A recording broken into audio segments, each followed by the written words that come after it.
So when we get started, I'll walk across. Well, you get it. All right, you ready? Ready. Okay.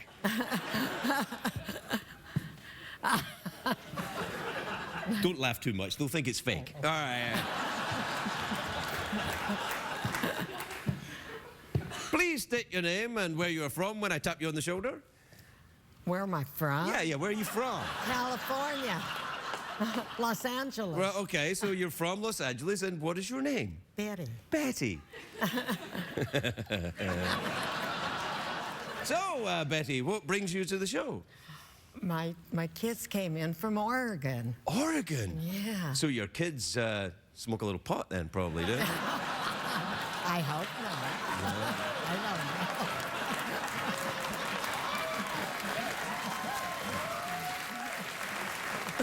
So, Betty, have you ever seen this show before? Yes, I have. Really? Many times, really. Really. I stay up late. You stay up late? Yes. Why? Do you have trouble sleeping? Do you have a guilty conscience, perhaps? Maybe a little bit? No. All right, Betty. Okay, we have a game that we like to play here. What is it called, Jeff? It's called Guess My Weight.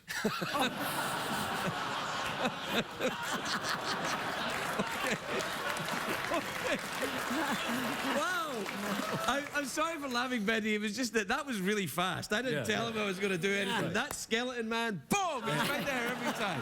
All right, so we like to play a game called Guess My Weight. Okay. Betty, you're allowed to touch me in one place. And only one. Okay. And Betty, from that one touch, if you get my weight within 10 pounds, you get to go and eat at a fancy restaurant with you and your kids in LA at the expense of CBS. If you get it wrong, then it still works for me. Oh. Now, Betty, you all right?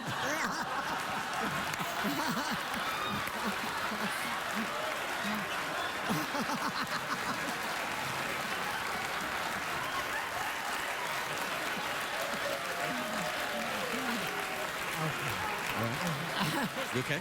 Is that too much? No, it's All all right. right. All right, Betty. Let's just keep it around, shall we? All right. Okay, Betty, you get to touch me in one place. You guess my weight within 10 pounds, and we'll send you to a fancy restaurant. Okay, Betty, use your touch wisely. Oh. Only one place. All right, Betty, I don't know if the folks at home could see, but you touched me in two places. You used one touch there, but you had another touch around the bag, didn't you? We'll let that slide. Betty, would you like to guess my weight? About 195. About 195. It's within 10 pounds, I'd say about 205, so...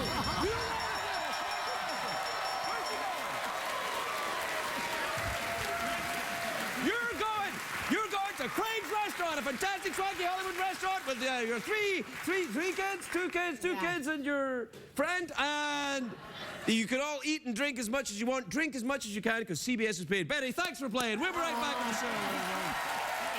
Thanks.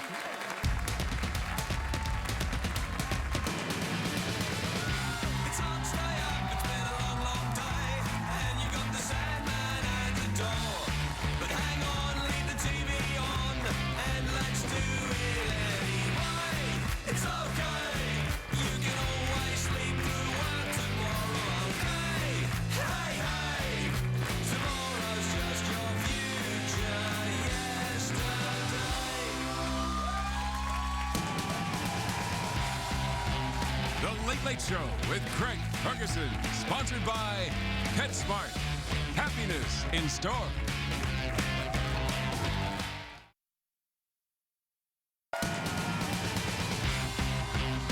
Ladies and gentlemen, Craig Ferguson.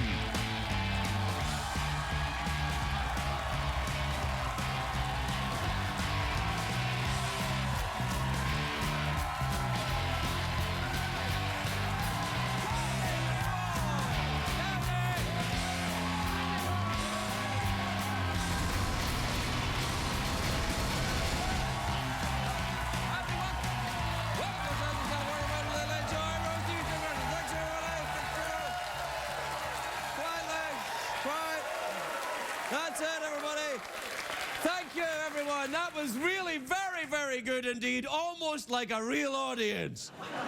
Weren't they good? That ended quick. Holy smokes. It did end fast. It was like they were, we're done. Dance for us, fatty. Now you've got to prove your worth to them, Craig. Really? I thought it was done when the warm-up comedian yells, because he yells before I come out. He yells at them. He's like, hey! And then he says to them, an organic ball of orgasmic enthusiasm. That's what you have to be like. I'm like, will you please knock it off with the organic balls? Right, Jeff? Hit me with 10 of them. Hit me with 10 organic balls.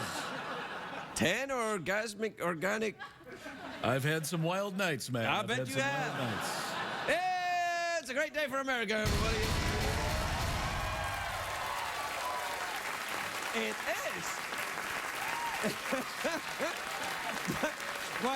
Thanks, everybody. What I like is this. When I look at the audience and some are clapping and some are not clapping, and when I look at them, they start clapping. I caught you over there, lady over there with the stripy shirt. I saw you. She was like, mm-hmm. Then I saw her, she was like, no, don't hurt me. Did you get her? Yeah, good, yeah. I got my eye on you, darling. Oh, not clapping again, hey? All right. Anyway, great day for America. Not such a great day for a family in Florida who are recovering after eating a steak laced with LSD. I know, that's kind of the noise they made about halfway through dinner. They were like, They realized there was a problem when someone asked for a side of mashed potatoes and that someone was the steak. I don't think that works, though, because acid, LSD, if you get it warm, it doesn't work. You have to keep it in the fridge. I've said too much. Yeah. Hey, I'm just talking about what I know, man. Do you know that Liam Neeson said today that he turned down the role of James Bond several years ago? And I say, good for you, Liam Neeson. It's smart not to get trapped making the same movie over and over again.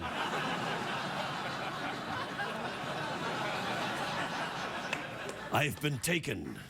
Then I've been taken again. Then taken on a plane. Then taken snakes on a plane. Snakes on a plane? Sure, why not? Okay, it would never work. No. Or maybe it would. Do you know that Kim Jong-un was re-elected today in North Korea? He got 100% of the vote. Oh, that angry lesbian is just kicking ass over there, isn't he? Here's a picture of, yeah, there he is. His slogan was, vote for me or you'll be eaten by rabid dogs. It's kind of awkward because that was going to be Hillary's slogan next year. Yeah. Craig, we don't know where you stand on this. Honey, I think it's a great slogan.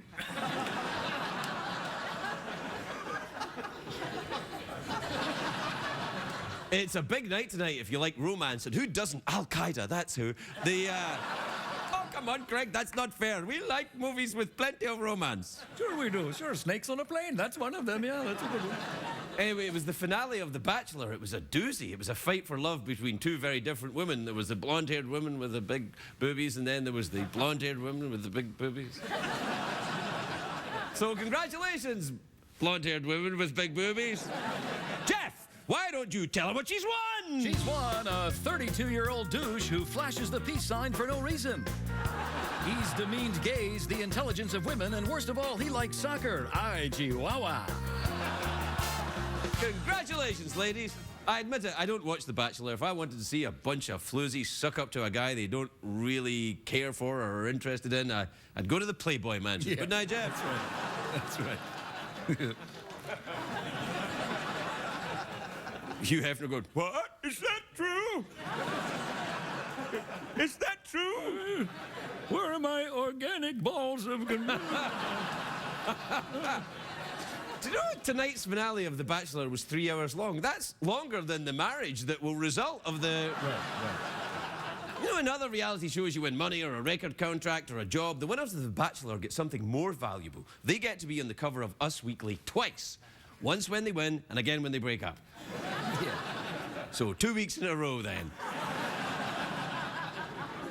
When the bachelor proposes, he has to say, "Will you accept this rose?" It's kind of lame, I think. Yeah, it is. Yeah. The show's on in other countries, though. You know, they say it very differently. For instance, you know, in Australia, right? Let's play this. Okay, all right. In Australia, they don't say, "Will you accept this rose?" They say, "Crikey, Sheila, want to get hammered and shoot dingoes?" I like that. All right? Yeah, right, yeah, let's that's play good. that Yeah, too. yeah. All right, yeah. So, The Bachelor, we're now playing. Right.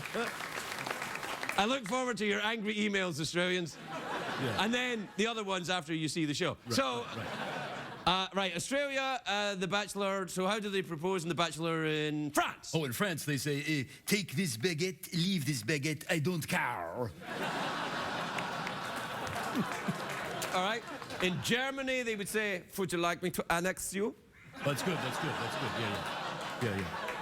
Oh, in Romania, they say, I want to suck your blood. Okay. All right, in Italy, they say, "What's coming to go to the altar?" That's good. Oh, India, they say, will you tikka my masala in marriage?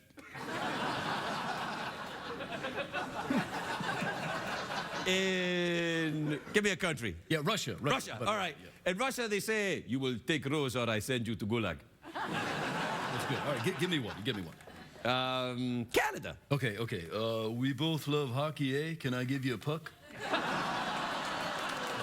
That's the winner. Yeah, that'll work. That's the winner right there. Sure. Yeah, that's the one. Yeah. There you go. Now, I realize you may be watching this evening and say, "Wait, Craig, you haven't insulted my ethnic group." Stick around.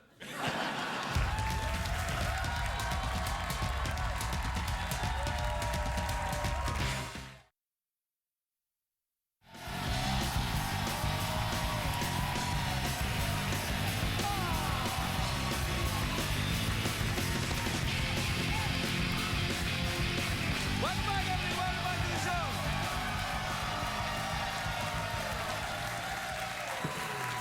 Welcome back, everyone.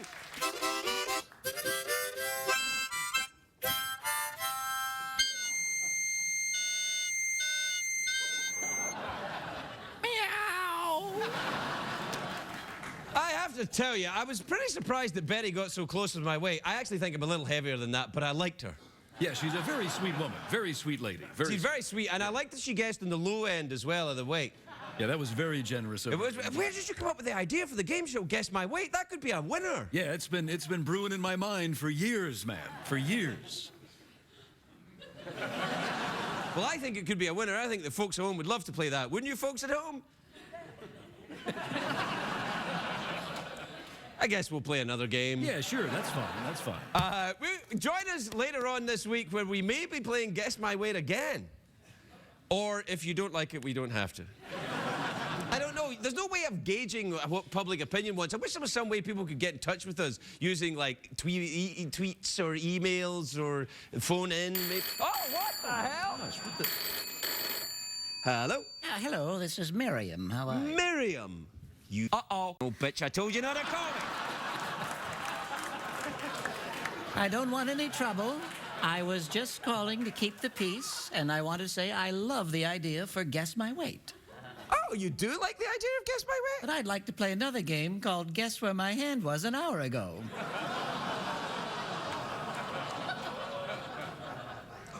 I don't think any of us care to play that game with you, Miriam.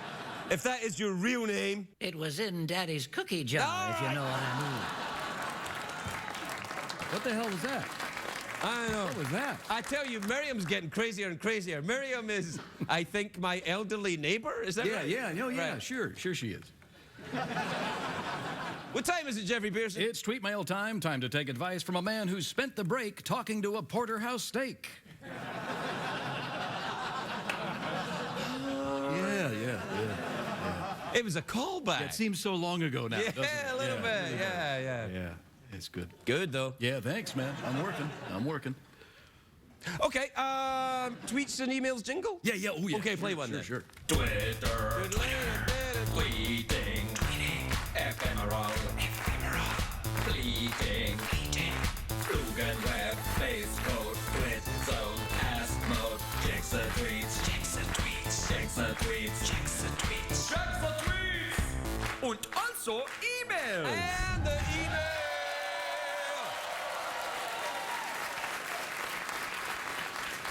All right, this is from Jessica in Riverhead, New York. You ever been there? Riverhead, sure, yeah, good place. Where is Riverhead exactly in New York? Riverhead, it's at the top. It's at the top of the Top of the river. Top of the river. All right. Sure. Oh. Yeah. Oh, so what happened is the early settlers came and they saw this area at the head of the river and they thought, what are we going to call this place? And one of them said, I've got an idea. Yeah, what's that, Jedediah?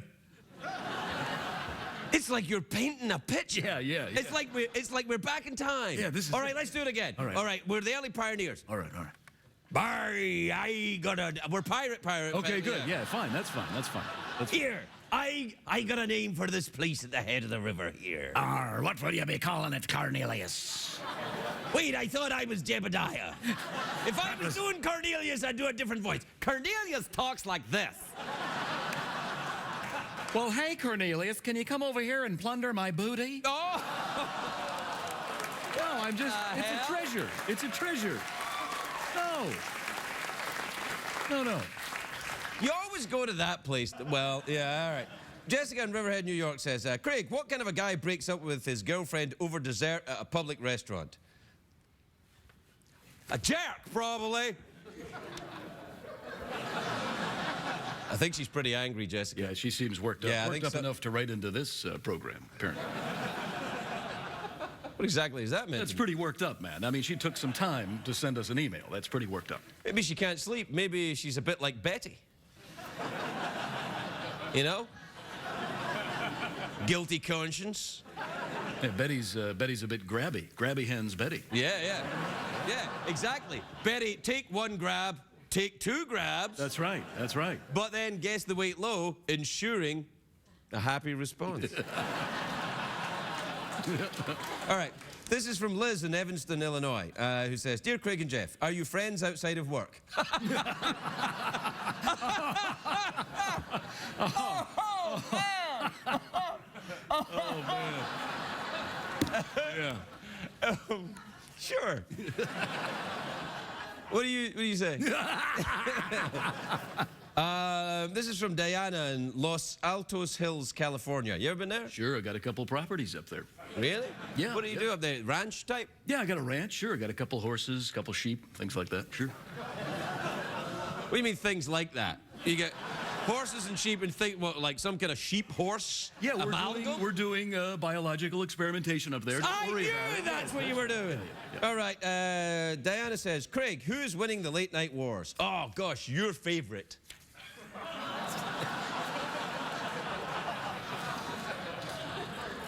Do you know that late night thing? It was like, who's going to be the late night thing? This guy or that guy? I'm like, look, it'll probably be the middle-aged white guy. Ah! Craig, they're all exactly. Except for Arsenio, of course, who gets angry if he gets left out, and Chelsea. If I left anyone out? I think is Carson Daly still on the air? Sure. Okay, great. Who else? It doesn't matter, man, because we're like, you know, we're not like any other late night talk show. not like any other late night show. Oh, that's right. There you go. Yeah. I could read these all night. Whoa, it's windy in here. Oh, no. We'll be right back, everybody. We'll be right back.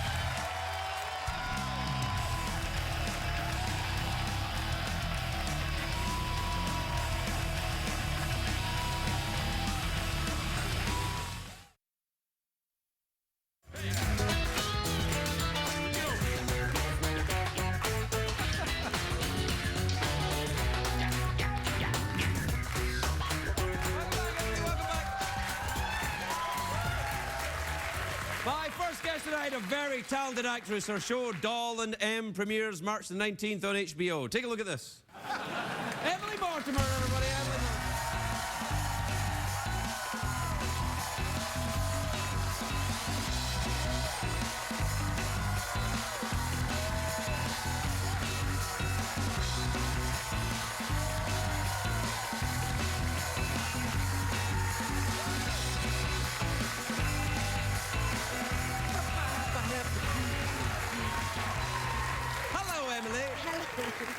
I'm so glad you're here. You look absolutely enchanting. Thank you so much. I mean, really lovely, wonderful. It's kind of like, it's kind of sophisticated, and then, uh-oh, we're on Star Trek. I hope it's not blinding people. It's very, it draws the eye. I'm sorry, I'm very creepy this evening. Normally, I'm not. How I are wish you wouldn't tear up the cards. Why? It makes me feel like the funny stories I've practiced aren't going to be Have you practiced any? appropriate. Well, no, it's fine. Watch this, watch this. So, have you practiced any funny stories? Yes. Yes. Good. I can't do it like that, you see. I can't do it. all right, Look, I'll read you something off the cards. We get stuff No, here. no, Hold no, on, no. Oh, fire away. Anything you want. All right, then. How much do you think I weigh? 205 pounds. Actually, I think it's a bit more than that, well, gee, I don't thought know. it was very modest of you to add on 10 pounds to the weight that... Because you could have said anything. I could have, but then people can't see. And also, the camera adds, 10 pounds. There's what, 1, 2, 3, 4, 5 cameras in here. That's 50 pounds. Do you ever, women worry about their weight a little bit? Oh my actresses and God, stuff? constantly. but Really? Yes. Well, you look great. Do you do the Pilates? No, the Pilates. No, I do a sort of weird dancer-size class. Really? Not cardio bar, is it? No, I don't know. It's. I can't even remember what it's called. I don't do it very often, but it's cool because it's dancers from Broadway shows, and they come like the man from Wicked. He's in the chorus line of Wicked, and Right. he comes and he does sort of, and you follow along with him, and you feel for a second that you might be in Wicked, and then you hope No. you lose weight. I don't know whether. I think it sounds very exciting. I'd like to do it. I would like to put my name down to be part of the Dancing with the Stars of Broadway Okay, good. You can. exercise class. Awesome. Awesome. It sounds a bit like jazzercise, a little bit. I think it is, but is that not cool? No, What- jazzercise is cool. It's come completely round again. It's now cool. It's like wax moustaches and, yeah, I wax moustaches. It's like that. Do you know what? I wish I hadn't torn up the blue cards now. I know, Oh, that's what don't I'm worry. telling you. Tell me about your show, Doll and Them. Doll and Them. I love it. It's great. But tell them about it, though. Okay, so Doll and M is about what happens when you make your childhood best friend your personal assistant. And the answer is just a complete disaster. You mean hiring your friends never works out?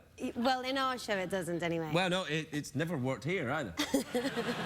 That's why I always work with my deadliest enemies.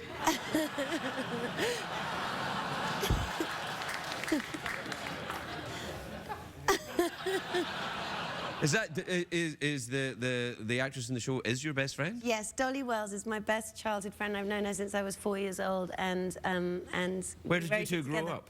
We grew up in London, England. Yes, I thought I detected a trace of that. Which part of London, England? West London. Yes. Hammersmith and Kensington. Oh, Kensington's very nice, isn't it? Yes. If I had a butler, I'd like him to be called Kensington. Did you have a butler? No. Are you sure you're English, then? No, and neither did I have a personal assistant, but we imagined what it would be like. It's a funny sort of grey area, the thing of assistants, because they're there in your life so much, but then there's a moment where they have to sort of clock off, and it's sort of nobody quite knows when. Say that again?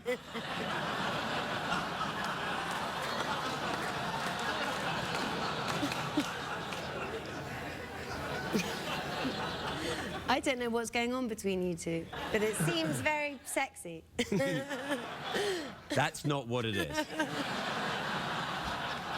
Did you ever, well, so you grew up together? Did you work together the whole time? You've known each other the whole time? No. You're both, oh.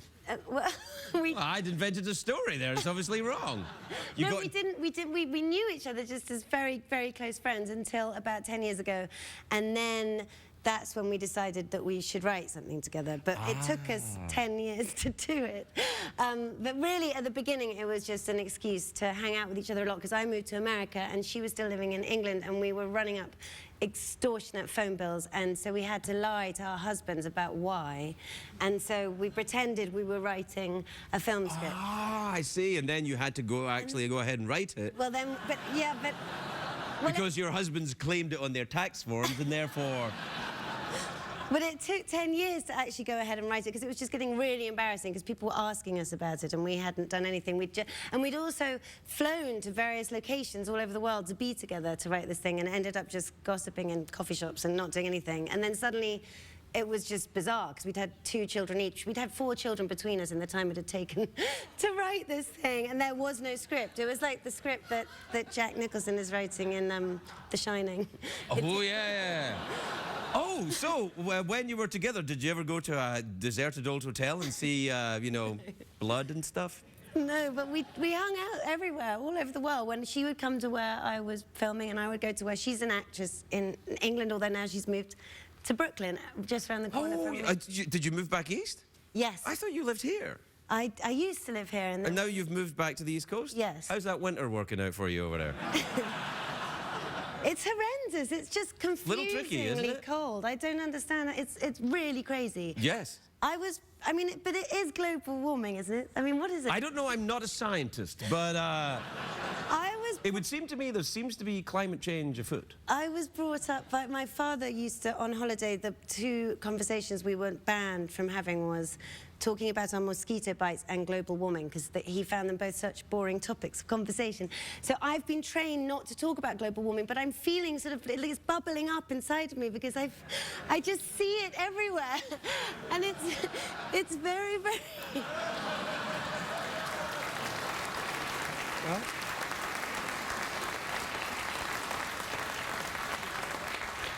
Well, well, you can talk about global warming here. This is a safe place to talk about it. Is it boring for you? No, not at all. This is what I do when I'm giving people therapy. Well, thank you. You're helping me through a difficult moment. You know, the thing is... It's but what are we going to do about it? About global warming? Yes. Oh, I don't know. It's terrible. My sister in England has been flooded for a month of 4 inches of water every day coming into her house. Yeah, that sounds terrible. It's terrible. Yeah. You don't seem to really think it is. But I do think it is. I just don't know what to do. We should be building an ark or something. Somebody should be doing something.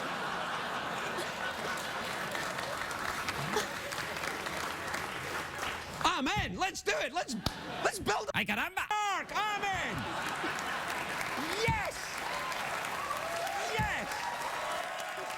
We'll be right back after these messages, everybody.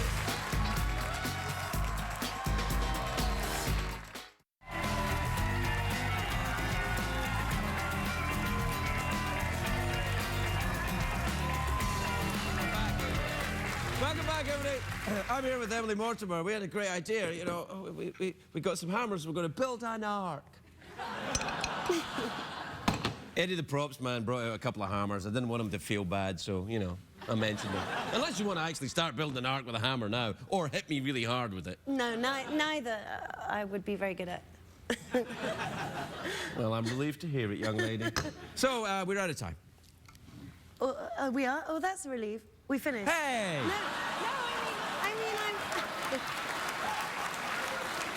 No, I mean, I could stay here all night. All right, well, there's only one thing left for you to do, and that's to hold me in one place and guess my weight. No, don't do that. Well, unless you want to, of course. I'd love to. No, would you? No. We could meditate, or we could have an awkward pause. I want to meditate. I want to show you a meditation trick. But Okay. I needed matchsticks, but actually, you know what? I can do it with these 3 pens. Those pens there. Which pens? I These need pens? 3 of them. Three pens. Yes. These? Can we use these? Are they all right? It's not advertising Al Qaeda or something, is it? Okay, this is a very serious meditation technique. All right. Can we put some meditation music on? Yes, but as long as it's quite quiet. Okay. Okay, now you've got to, I'm doing it on you. You're going to do it. So you're going to put this between your knees. Reminds me of something. Hold it between your knees. Okay. And then you're going to touch these 2 lids onto that third one there in a Y shape, and you're going to close your eyes and you're going to start to hum. Do you mind doing that for me, Craig? Yes, I'll do that. Go on then. Hmm. Keep your eyes closed. Keep going. Louder, louder. Now you know what an elephant feels like riding a motorbike. We're right back, everybody. We're right back.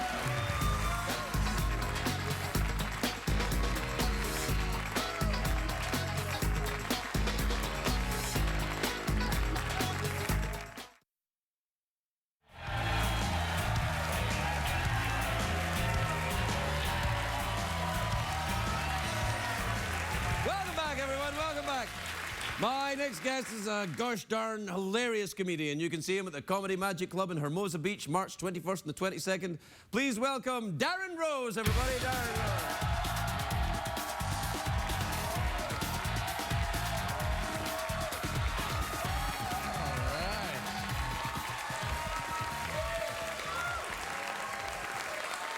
Thank you. Thank you. That was unnaturally kind of you. Thank you. That's great. Dreams are important, guys. That's what I want to talk to you about. When I was little, my dad used to tell my brother and I, he's like, you guys can be anything you want when you grow up. You guys can be anything you want. And my brother always wanted to be a hockey player, but I always wanted to be something cooler, like a panther. Or Batman. Oh, that was my real dream. I trained for years to be Batman. I took karate and gymnastics, and I remember my dad took me to gymnastics class the first time, and we walked into the gym, and it was all girls. It was 100% girls and me, and I was like, oh no, I'm gay. Now, I didn't even know what gay meant, right? Because I was just a little kid. It was just a word to me, but I knew from all my friends that if you play with all girls all the time, that was totally gay. And I knew that Batman didn't play with any girls at all. Batman only played with Robin, and that is totally not gay. Knowledge. But my dad raised me and my brother. It was 3 guys in my house growing up because my parents got divorced when I was 6 months old. That was my fault, not a big deal. But well, that's a weird environment to grow up in because there's all kinds of rules, like no crying, for instance. And I've just never seen my father cry, never seen my big brother cry. So like the first time I made a girlfriend of mine cry, I had no idea how to make her stop. I didn't know what to do. I didn't know what to say. I just said what my dad would say to me. I was like, you better cut that out before I give you something to cry about. And that's not... It's not going to help the situation, but... and me and my brother, we would spend our entire childhood fighting. We'd fight all the time. And like, my brother was older than me, so he's always bigger and stronger, so I would always lose. But he was like, he would fight inventively. Like, he would have my head in a closet door and just slam it. Or, you know, we'd be in the basement and he'd hit me with a fire poker. You know, kid stuff. And my dad never cared, because my dad only had 2 rules for when we were fighting. No punching in the back, don't block the TV. That's it. Those are all of my rules my whole life. I was like, hey, Dad, think I get a couple more rules so I survive childhood, maybe? Nope. But the back thing actually was quite helpful to me, because my brother's favorite move was called the Falcon. He just punched me right between the shoulder blades, and I go,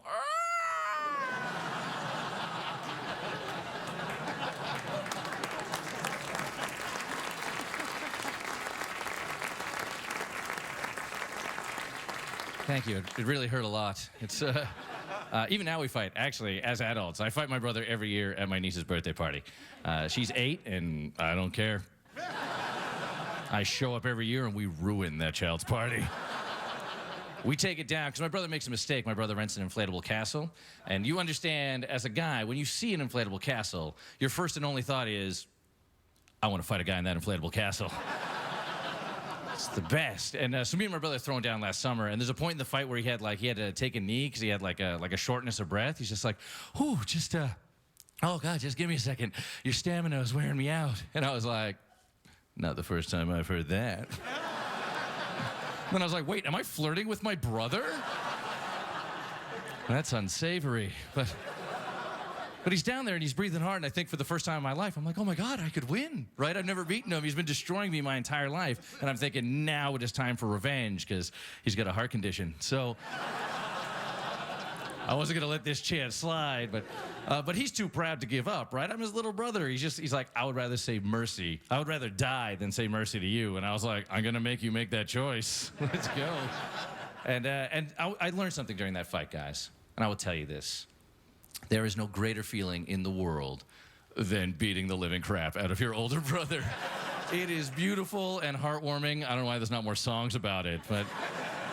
And I was just feeding him, too, just right in the face. Even when he was on the ground, I was so full of joy, I couldn't hold myself back. I was just throwing it to him. And he has no idea how this has happened, because I've never beat him before in my entire life. And he's just, like, fighting me all confused. He's like, who are you? And I was like, I'm Batman. It's amazing. Thanks so much, guys. Sometimes dreams come true. Welcome, man. Kill. Thanks. Darrin Rose, everybody. We'll be right back.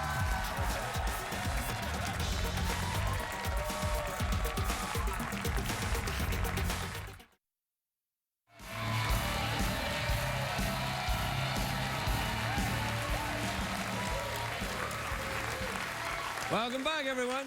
My next guests are here performing their new song, Nothing More. They are on tour right now. Please welcome the Alternate Roots, everybody. The Alternate Roots.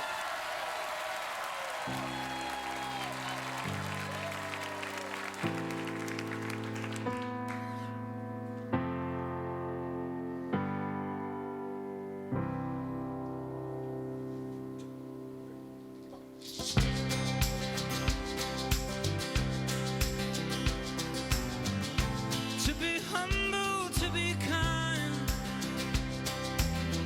it is a giving of the peace in your mind. To a stranger, to a friend, to give in such a way that has no end.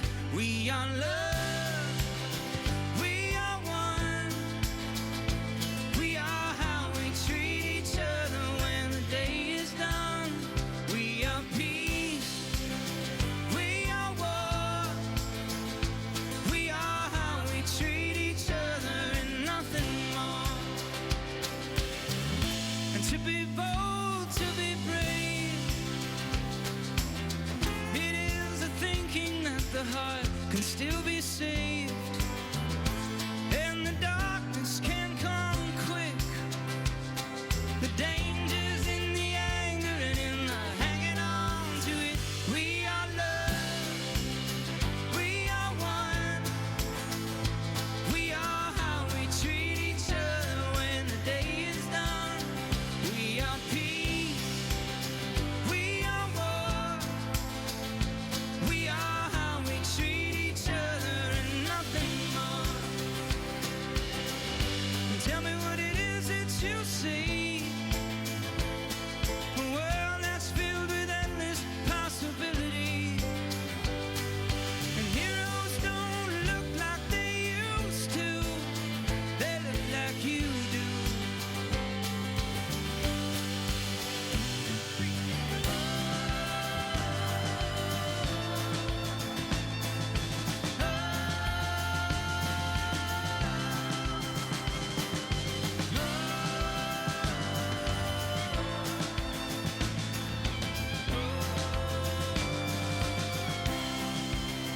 We are love, we are one, we are how we treat each other when the day is done.